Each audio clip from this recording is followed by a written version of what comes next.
चिंतन की धारा 1373 प्रेरणास्पद कथाएँ। बंटवारा। सेठ घनश्याम के 2 पुत्रों में जायदाद और ज़मीन का बंटवारा चल रहा था और एक 4 बेड रूम के घर को लेकर विवाद गहराता जा रहा था। एक दिन दोनों भाई मरने मारने पर उतारू हो चले तो पिताजी बहुत ज़ोर से हंसे।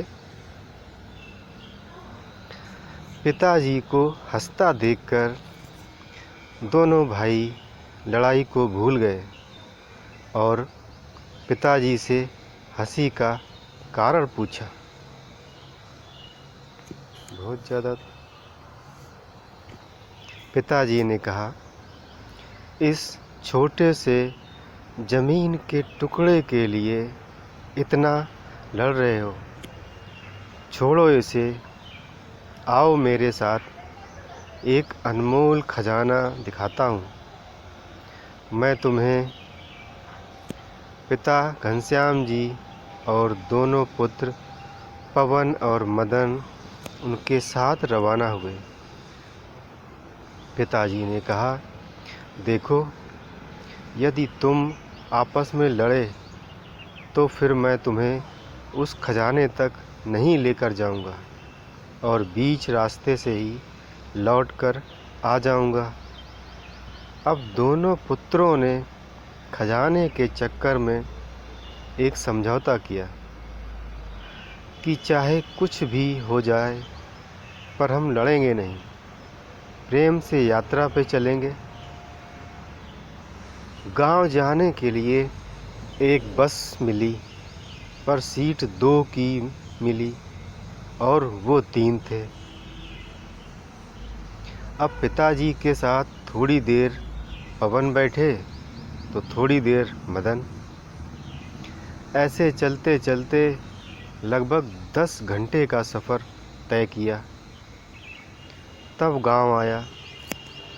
घनश्याम जी दोनों पुत्रों को लेकर एक बहुत बड़ी हवेली पर गए।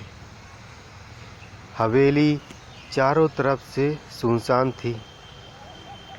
घनश्याम जी ने देखा कि हवेली में जगह जगह कबूतरों ने अपना घोंसला बना रखा है।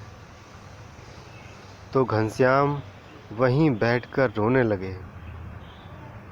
पुत्रों ने पूछा, क्या हुआ पिताजी, आप रो क्यों रहे हैं?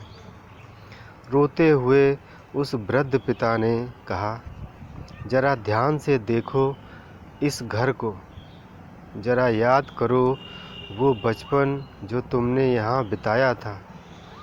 तुम्हें याद है बच्चों, इसी हवेली के लिए मैंने अपने बड़े भाई से बहुत लड़ाई की थी। ये हवेली तो मुझे मिल गई पर मैंने उस भाई को हमेशा के लिए खो दिया, क्योंकि वो दूर देश में जाकर बस गया और फिर वक्त बदला। एक दिन हमें भी ये हवेली छोड़कर जाना पड़ा। अच्छा, तुम ये बताओ बेटा कि जिस सीट पर हम बैठकर आए थे, क्या वो बस की सीट हमें मिल गई? और यदि मिल भी जाती तो क्या वो सीट हमेशा हमेशा के लिए हमारी हो जाती? मतलब कि उस सीट पर हमारे सिवा और कोई ना बैठ सकता।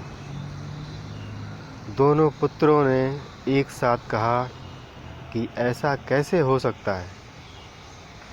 बस की यात्रा तो चलती रहती है और उस सीट पर सवारियां बदलती रहती हैं। पहले हम बैठे थे, आज कोई और बैठा होगा और पता नहीं कल कोई और बैठेगा। और वैसे भी उस सीट में क्या धरा है जो थोड़ी सी देर के लिए हमारी है? पिताजी पहले हंसे और फिर आंखों में आंसू भरकर बोले, देखो, यही मैं तुम्हें समझा रहा था कि जो थोड़ी देर के लिए जो तुम्हारा है, तुमसे पहले उसका मालिक कोई और था। थोड़ी सी देर के लिए तुम हो और थोड़ी देर बाद कोई और हो जाएगा। बस बेटा एक बात ध्यान रखना कि इस थोड़ी सी देर के लिए कहीं तुम अपने अनमोल रिश्तों की आहुति ना दे देना।